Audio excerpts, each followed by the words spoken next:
this is conversations we've been having, Sean, for a while, and navigating realities. And when we talk about three topics that we're told not to talk about: race, religion, and politics. And given your experience, we are looking forward to having this conversation with you, particularly your life in public service. You've been in public service for a long time. So one of the things we start off is just asking questions about your background. Where'd you grow up? What's your childhood like? What's your family like? Was race and religion and politics talked about in your childhood? Yeah, well, it's funny. I hear a question like that. I'm always like, "Well, that's a broad question, and how far back do I go?" I say it just in the sense of born in Jamaica, and my mom's Jamaican, my dad's from New Zealand, and from a very young age, though, my brother and I obviously we lived in Jamaica, but then we also lived in Australia. We were in New Zealand for a bit, Venezuela, and eventually came to the United States. But when you talk about like what was it like as a child, I'm like, well, it was kind of varied, and I always try to remember back, like which ones are my memories and which ones are just my parents telling stories, and you kind of remember those things. But for me, some of my earliest memories were, just snippets of some of those different places, and what that was like. But broadly, growing up was, when my parents moved here and they moved to New Jersey. That was kind of where I grew up. I say for sure. But it was, it's interesting because when you asked that question, I'd say it was a little bit of all of those things, but in different ways. My mom, and especially in Jamaica, and even growing up and part of school, Presbyterian, and big piece of her life for sure. My dad, atheist, and interesting to hear those conversations as a kid. And yeah, and I always say, like, faith for me, it was always just whoa, I got to kind of hear the debate, kind of hear the discussion around what that looks like. And my mom won out in terms of some of the formal structures that we did as kids, but still, it was never where we were going to church every week and all those other pieces. I think they found their balance there as parents, but for me, it was kind of very important to kind of listen, and with our children now, I think I try to give them that benefit of hearing just people talk through, what that means, what faith means, and what more structured religion means versus maybe people who don't quite believe that or will press against it. And I think it was really beneficial for me. But I think at the core of it, all these things kind of shape who you are. And one thing that always kind of rang true to me was, didn't matter what either of them was talking about. It always came back to, all right, well, how are we trying to help people? How are we trying to do good? That was kind of the core of it. And I was like, oh, and as a kid, I remember just kind of always feeling that. Well, tell me a little bit about the cultural difference. Like, I mean, you're a Jamaican heritage and you have New Zealand heritage. Yeah. What was that like for you? Very different. I would say not even just from a perspective of location and full culture, but also just size. My dad is an only child, and my mom, had a very large family, and so, for me growing up, a lot of it was we would spend much more time in Jamaica just from how close it was and how easy to get back, but also just because we had just so much more family there, right? So my grandparents, yes, but all my aunts and uncles and extended family. So I really just got immersed into that in a big way, versus New Zealand was, every 6 years you're over there and you're getting a feel of what that's like. But very different also because he's an only child, right? So it was much more, I'd see my grandparents, but we were kind of all just hanging out, just us, for a dinner or whatever it may be, versus anything you do on my mom's side. It was like, everybody was there, it seems like, so it's just a very different experience growing up in that sense. But you really, I think, got a sense of, for me, community, especially on my mom's side, just community was like, here you go, kid, you go over here and, like, somebody's got you, you're okay. You're in this, you're in a safe space. And I think probably, I always know, I think my dad kind of enjoyed seeing that a little bit too, and feeling that, especially in his space where it was just very different. Did he encourage that? You know what? I don't know if I'd say encourage, in the sense of, my dad, relatively recently passed. And I remember just kind of always chatting with him about the difference I saw when my mom had passed. She passed earlier than my dad. And it was so distinct for me and my brother as well, where we noticed my dad, and, he would share this all the time. He absolutely, did not like social settings. Like, he was very, introverted. He was also just didn't feel comfortable. He says my grandfather, which is true on his side too. But he was very much, did not like speaking in front of a group. Yeah, not at all. Like, I mean, to the point of, would bring anxiety and just not his thing. So I always saw that growing up. Maybe like, oh, what do we have? How many people will be there? What's the, that was always the conversation. But it was really interesting because then once my mom passed, uh, he wouldn't miss a thing. Never missed an event, a dinner, a holiday, any, oh, Dad, we're heading over. You want me to pick it? Yes, I'm coming. I'll meet you over at the house. I'm coming to. And I just think he really, not only did he kind of grow on him, but even with his own, fear or own feelings of anxiety, the feeling of being part of family was, kind of won out, I guess is the way to say it. So he never, as a kid, was never like, look at this, look what you've got. But he just, I think was feeling it or maybe learning it like we were as kids, because it's something he never had. That's pretty cool. Was politics ever talked about? I mean, years. It's so funny to hear you say that about your dad. Both you and your brother are gifted public speakers. So was politics discussed at the house, or not in the sense of, and probably due to the fact, my parents, again, not from this country, weren't like, this is Democratic views, this is Republican views. We never had this kind of party discussions or anything like that. As a kid, for me, what always came up that I thought of as politics as a kid was, first off, my dad would constantly always be like shocked when he was over here in America, saying like, I don't understand how more people aren't in unions. I don't understand how people don't realize there's more power collectively. He's like, I don't understand, and certainly my grandfather, his father, was a huge labor activist in New Zealand and very, outspoken and, involved and engaged. And so my dad always joked, it skipped that generation. But for him, it was more just, a questioning of like, and an imparting on us of like, no, like, his perspective, this is wrong. Like you're better off, you're better off when you come together. You're better off when you have a group, you're better off when you kind of advocate together. So he would constantly, stress that every step of the way. And I saw it in his work experiences as well. He's an engineer. He worked for, Foster Wheeler and a lot of other companies for a lot of years, and he was all over the globe and certainly all over the United States. But the second half of his career, he worked for the Port Authority. And I remember there was a moment when the group he was in was discussing unionizing. And I remember it really got to like a heated moment there where my dad was like, I cannot believe, they might not win this vote. Like we might not be a union. He's like, it doesn't make any sense to me. So we never ever like sat down and he's like, these are the politics of this or that. But it was definitely where I got a sense of, these are the ways that, you can have more power as a person, collective action. These are the things that you can, fight for as a group, to be successful. And I think all of those spaces, kind of certainly influenced who I am today. But it was more just through conversation. So what motivated you to get into public service? I mean, was it a specific event?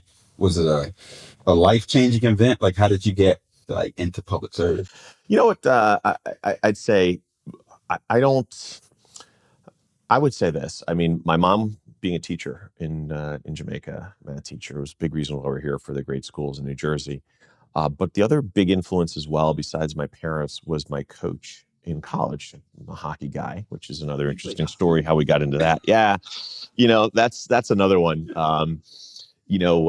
Neither of my parents have anything to do with hockey. No connection in any way.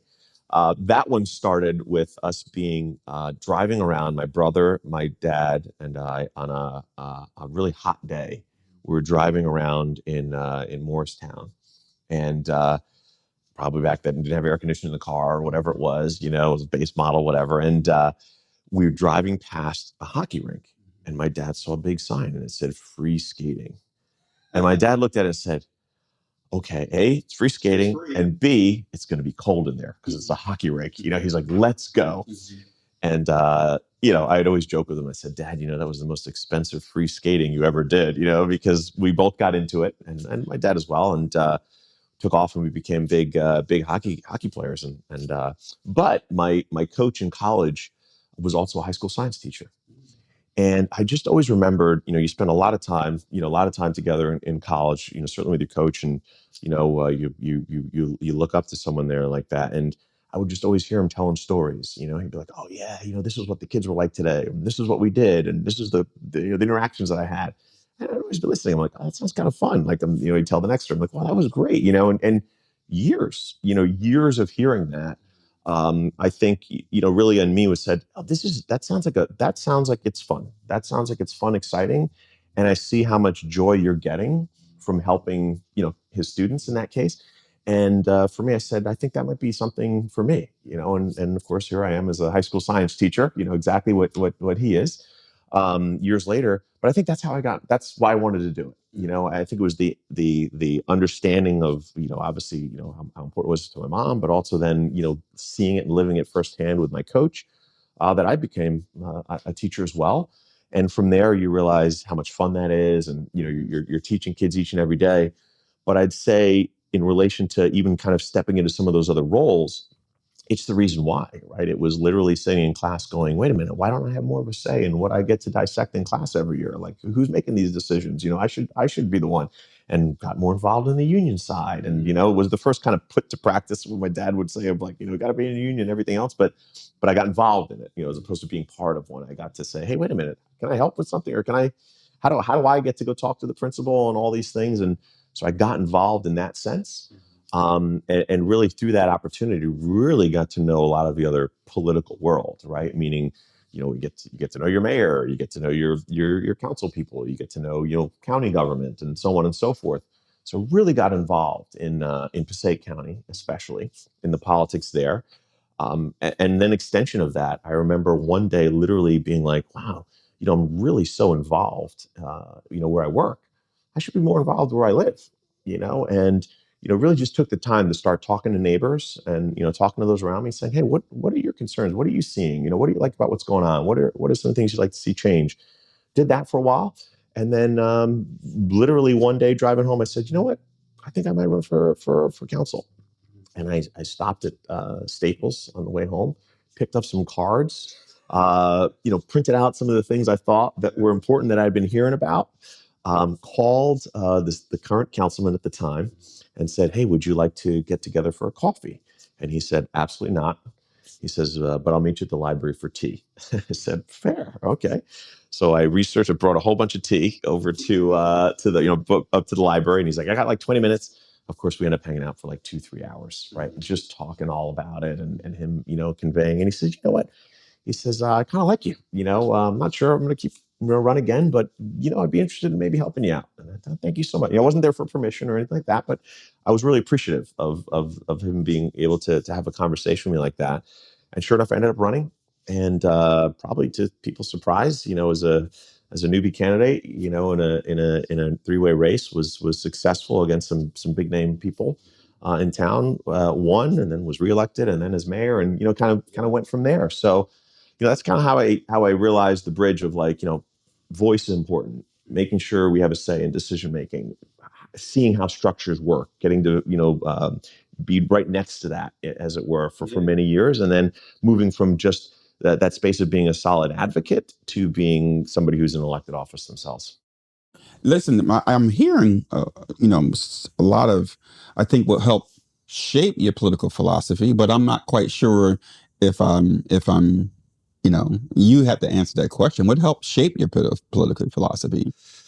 The answer there, and I know it's sounds kind of open, but I think everything helped Hmm. shape my philosophy. Yes, as I said, my parents, certainly my involvement in sports as well, and Hmm. certainly as my coach, certainly being an educator for so many years in the classroom with your kids, kind of becoming an advocate, public office, but every step along the way too. I just think professionally, this Hmm. gentleman Joe Chef, who really brought me under his wing Hmm. in county internal county union politics, but really, was like, hey, Sean, I know you're trying to do this. That who's going to have an impact on that? The mayor. You need to know these mayors. Oh, who's really going to have an impact on that? You need to know these. It's time for you, but you need to know these commissioners. And so on and so forth. So, a lot of the pieces I think that kind of all brought it together were from different spaces. Hmm. And I think I had the ability, maybe as we started this conversation, I had the ability to kind of listen Mhm. a lot of times instead of having I know what I get to listen. I Yeah. really had the benefit of having obviously great parents, but great mentors, others along the way who I could just learn from and Mhm. listen while I try to figure things out myself. But I think at the core of it all, was just the premise of, I just have a feeling, hey, the deck is always stacked against the little guy, just always is, and we're always the underdog. It's never fair. It's never right. All the every experience I've ever had, like that's the deal. But we've got to figure out ways to kind of come together to push back and to be successful. And when we can and when we do, there is such gratification in that, and it can make such a big difference. So, all those pieces were vehicles to kind of do that work. What was some of your proudest moments as mayor in Montclair? What would you say were some of your proudest moments? Yeah, well, I'd say this, especially as mayor, first and foremost, whatever anyone thought the job was, or certainly what I thought the job was just totally upended, because of COVID and everything else, right? And I just remember, you're a council person for 8 years. You're right there. You're seeing how things happen. It's never the same as if you're in that seat for Right. sure.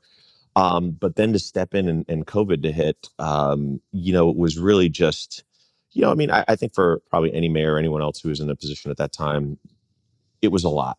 You're dealing with families who've lost loved ones. You're dealing with, you're dealing with businesses who are struggling. You're dealing with just challenges that you said, wow, this wasn't what the job was, a month ago. So that was something where I will say, and I use that to answer the question of, I was really proud that even in that moment, worked to kind of look at the resources we had around us, look to see, what supports were there to help people navigate that space, both from a health perspective, and making sure people were okay, and making sure we partnered with our hospital and other things to kind of coordinate and to provide, whether that be the testing or the treatments, et cetera, so all of that was really important in that moment, especially, and it wasn't something that was expected. So, kind of proud that, that matters then, right? It just matters a huge piece of it.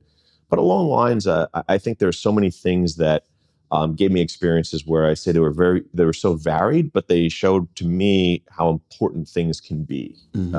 I say that in that, one of my earlier experiences was finally getting a 4-way stop sign at an intersection, right? And you hear something like that, which would be my first reaction, like, you got to be kidding me, right? Like, how hard could this be? Pretty hard. Let me tell you, pretty hard. Like so many state regulations and testing you have to do, and this study and that study, and I just remember, residents were like, "But Sean, there's these accidents happening, and we're worried. Our kids are out front, and all these things." And you're working it, and you're like, I can't believe it's this hard. But when we finally got it done, when those residents were like, "You got to come by. We want to thank you." I'm like, "No, you got to come by." And I remember getting to the street there, and all four corners, like everybody's outside, just like, "Thank you so much," applauding and cheering. Yeah. And it wasn't about that, but it was about, like, I got to see how important and how much joy, like, all of them were experiencing, because here at town government, like, we got something done that affected their lives. Yeah. And, whether it be that, or, whether it be, quite frankly, coming through COVID and we saw, massive rent increases, and very, really, really proud of being able to introduce the first ever rent control in Montclair. Yeah. For a different reason, really exciting, but the impact again and the importance, yes, but navigating it through a very progressive community.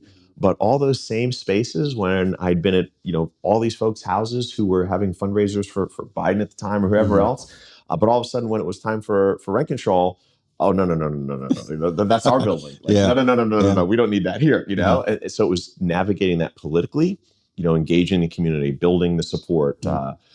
Getting the political pressures, it was not easy.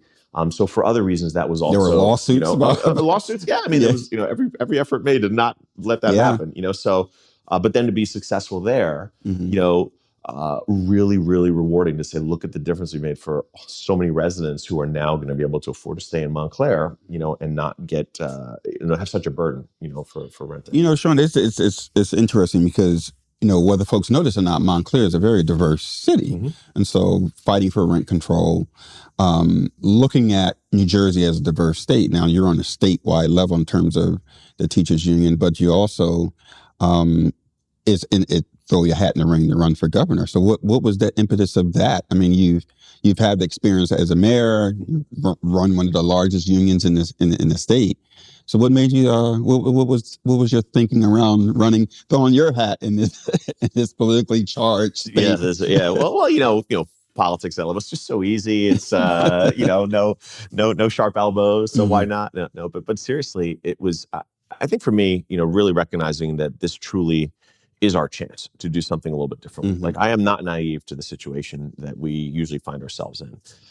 I say that meaning as I kind of stepped over into the public elected office side, right? Meaning as an educator, I got elected. It's elected through all the members of our union, Mm-hmm. 200,000 educators. I had to, campaign throughout the state and get that to happen. But when I stepped over, and I did at the same time, ran for council and then Mm-hmm. mayor, I really just saw how much the system is set up where it is really hard for the average person to Mm-hmm. participate and to be successful, right? From the time you've got to give, from the money involved to get elected, from like all the reasons, even at the lowest levels, right? You're trying to become a council person, you're trying to become a mayor. It is really, really hard. And for me, I looked at it and being an advocate for so many years and then having the opportunity to serve publicly, I looked at it and said, this is truly our chance. It is rare where things happen to align, right? Look, Mm-hmm. I'm very fortunate to be the leader of a large labor organization that is very supportive of making sure we elect somebody who's pro-public education and supportive of our working families. I also understand that it's kind of unique that I've had this public service, for 12 Mm-hmm. years, that I've got that experience as well to rely on. In addition to, in my NJ capacity, being all over the state. I've been, all the way, northern parts of our state, southern, east, west, kind of understand the dynamics. Putting all that together, said, well, this is truly our chance for someone who has a lived experience that's more like ours, certainly mine, right? To be elected to a position where we are not the ones, fighting to get in that room to advocate for a few minutes on an issue, but to be the ones making the decision. Mm-hmm. And for me, that driver around like, wow, the ability to make a difference here in this moment is an opportunity Mm-hmm. where how can you not say this is important for us to be in this Mm-hmm. in this space in this moment, Yeah. and that was a big piece of it. I know what's on the line. I know the issues that are out there. I know there's always countless amounts of things we can continue to work on and make better, but this is our chance to be the ones making those decisions. Mm-hmm. Now, how do you, your experience in education, wanted to ask you this question, given all that you've done in this public space, like, New Jersey's schools are rated some of the top, but our urban schools are really struggling.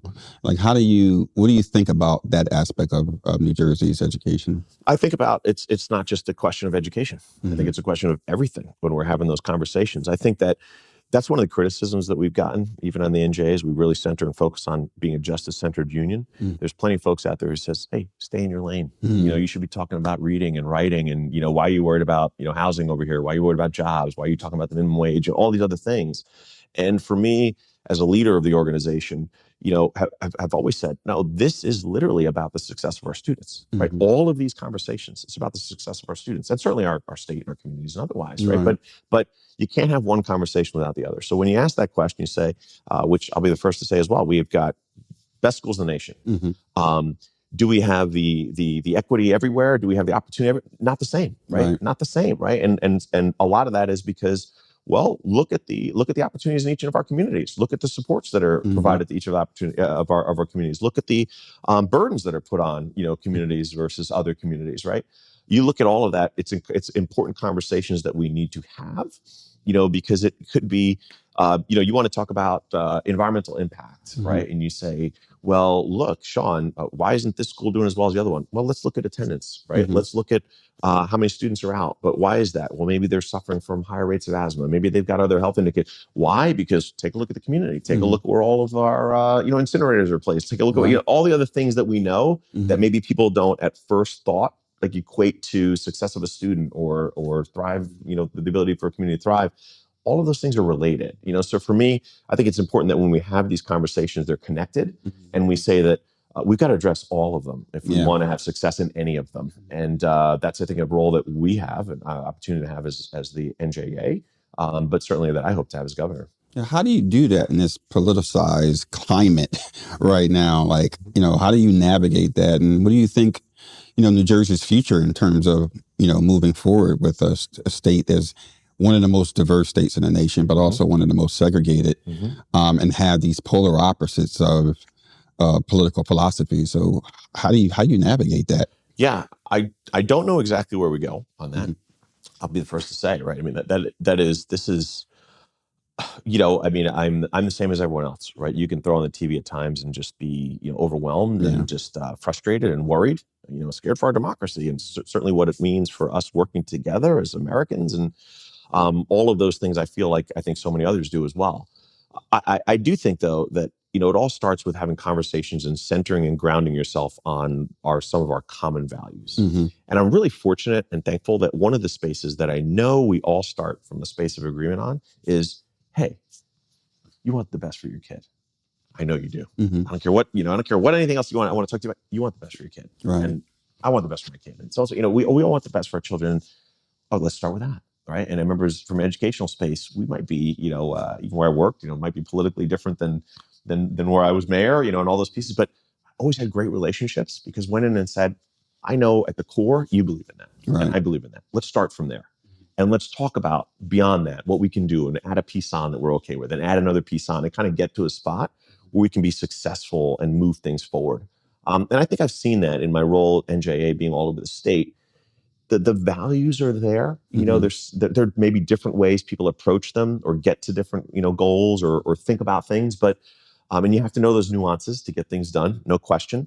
And we're a state like any other where you have to navigate the politics, including trying to get policy accomplished. But when you understand that and can kind of move some of those pieces around, I think that's where we go. It's through conversation. It's through building on some shared values and what we know is some spaces of agreement, and continuing to grow that. And I think that's what you have to kind of hope is successful moving forward.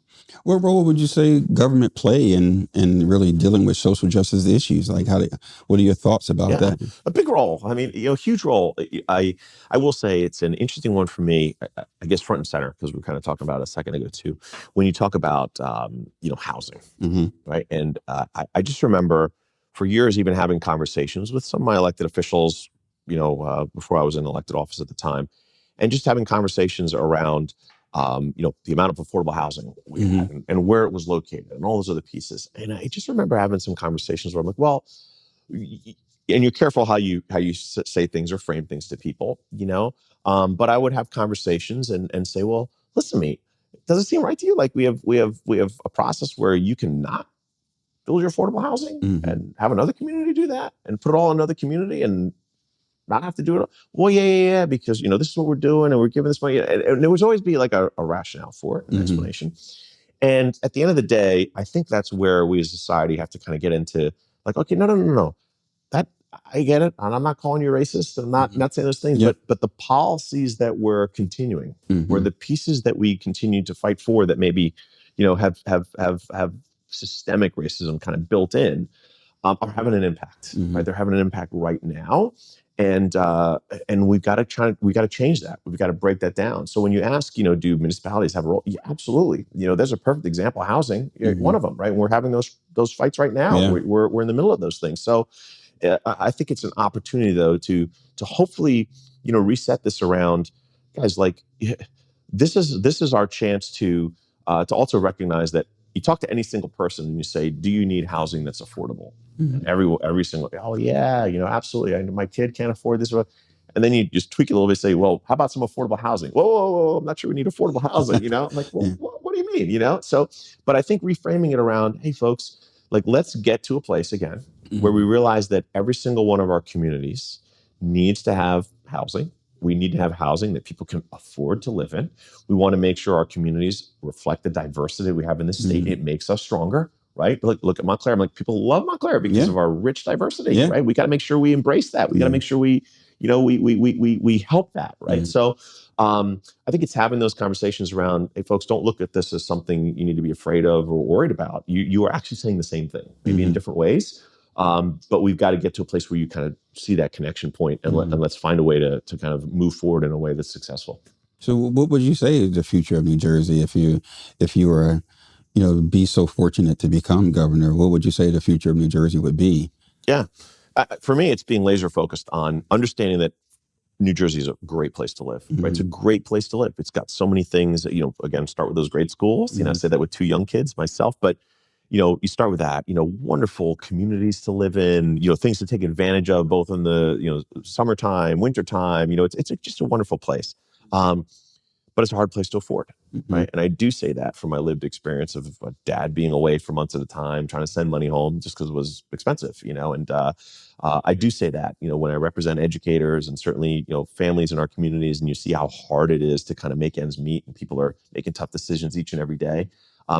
For me, it would be about, okay, well, let's understand the great things that are there, but they're not that special if people don't have the time or money to enjoy Yeah. them, Mm-hmm. right? So what does that mean? We got to keep more money in people's pockets Absolutely. and allow them the time and money to be able to go enjoy the things that make New Jersey special. How can you do that? You could do that by either helping them make more money, right? Or spend less, keep more, right? And I think those are spaces where we've got to be really focused, right? The big drivers are when you look at, again, my young kids, you look at quality early education, right? Or childcare, that's really, really expensive. How do we help families in that space where we lessen those costs? Keep more money, keep more money in your pocket, right? Okay. As they grow, you want to be able to keep a little more money too to prepare for college and everything else, should they choose to go. That's a big piece of it. Housing, as I mentioned before, really, really proud of what we did in Montclair with rent control, but it's got to be more than that. Even the multifamily house like I was able to buy as my first home, not an option anymore, with so many corporate entities buying these up. What are we doing to make sure the market's there for people who are trying to be first-time homeowners, right? What are we doing to make sure that those people moving in from New York City or wherever else who are jacking up those housing costs, home prices, how are we making space where there's still affordable housing for people who want to get into a home? Rents, of course, as I mentioned before. So housing, huge piece of it. Another big one on families, healthcare costs, right? And really, really proud of the fact that in this role as an NJA, president, able to not only design, healthcare plans that are quality and affordable, but also instead of the usual, no, you pay, no, you pay, no, you pay, able to really navigate a political system to get it implemented where the user, right, the employees save billions of dollars and the employers save billions of dollars, right? That is a dynamic that I don't think many of the other candidates have had the opportunity to do, but I have as well, right? So when you look at some of these big drivers of what takes money out of people's pockets, how do we make sure people keep them in, right? And I think the role of government is to help everybody along the way.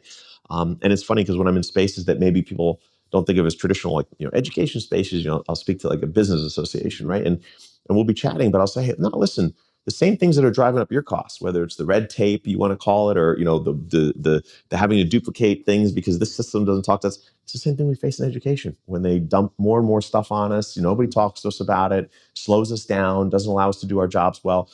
That has an impact in the kids' education, has an impact in your bottom line, right? But they're the same things we're talking about. So as governor, I want to make sure we're focusing on those spaces.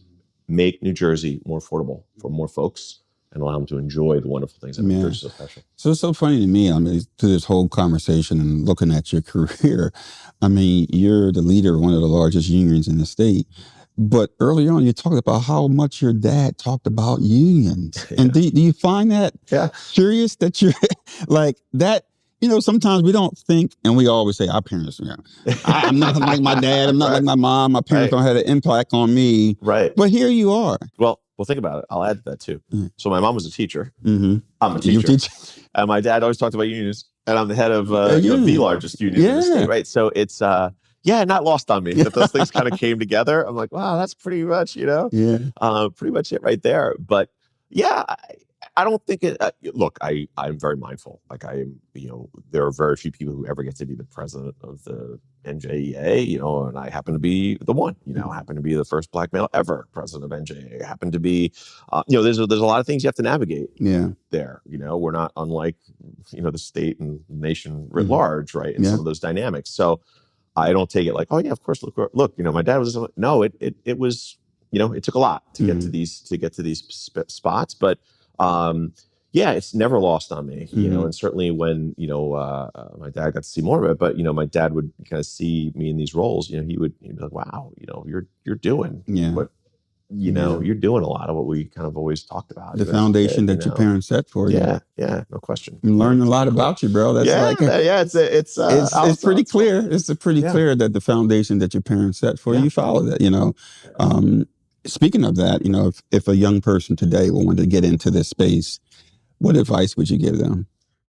You know what? I'd say do it. Just do it. That's a little simplistic here, but I'd say, for me, I've had the real advantage of great mentors, like I said before, too. So I've had the opportunity to kind of sit and learn, and listen, be brought into spaces, helped along the way. So hopefully trying to find mentors, finding others who you can, talk to and learn from is important.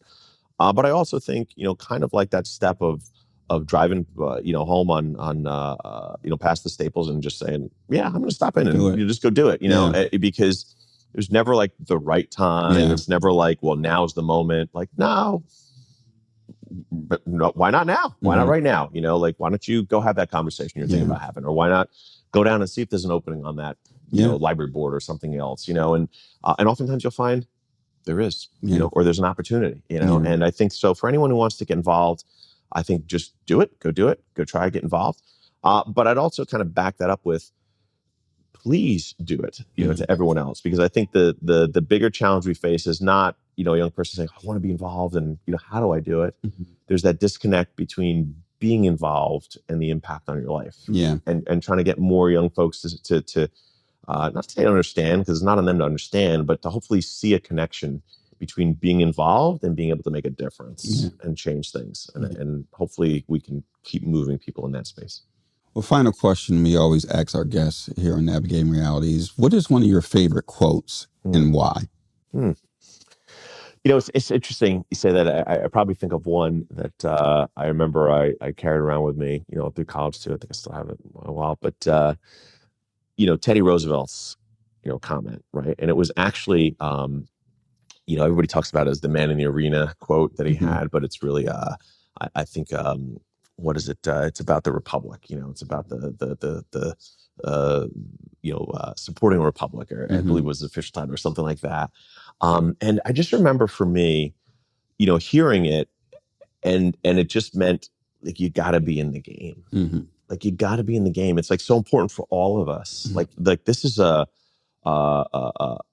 participatory democracy. Like you've got to be involved, right? And that doesn't mean like everyone's got to be elected to this, everyone's got to be elected to that. That's not the kind of involved we mean, but it does mean if we want to be successful collectively, we've all got to be engaged in some way. You can't you can't leave it to that person or leave it to this person and hope that it works out, or feel you can disconnect and it's going to be just fine. It might not. Like we really all have to say, in what small way can we be a part of this? And then, we own some of that, and that's very rewarding, but it also helps us, to move in a direction that I think is going to be just beneficial and important if we want to keep what we have. Yeah, I think I look at it, sometimes I think about it this way. People always say, I want to have an impact in the world. I want to have an impact in the world. And we forget the impact in the world is not necessarily global. It's your world. The people in your community, the people that you're confronted, the influence that you have is not necessarily a global impact, but it's your space, your world, your sphere, your influence. And I think when we look at it like that and take small pieces of what we are here to do, then we can contribute. Like you say, getting engaged. Sometimes people saying getting engaged, they think it's just overwhelming. It's just too much. But just look at it. Maybe it's your home. Maybe it's your immediate family. Maybe it's folks you're in college with, folks you're going to school with. Maybe it's just community members or someone who mentor you in hockey. Like who's that coach and who's that sports person just having an impact. So I really appreciate you coming, man. Thanks for having me. Learned a lot about you. I really appreciate that. Thank you. I appreciate it, man. That was great. Thanks for having me great. That's a wrap. Thank you for listening. I'm Reverend Eric Dobson, and this was Navigating Realities, where dialogue meets understanding. Follow and subscribe to us on our YouTube channel, and tune in on all streaming platforms. See you next time.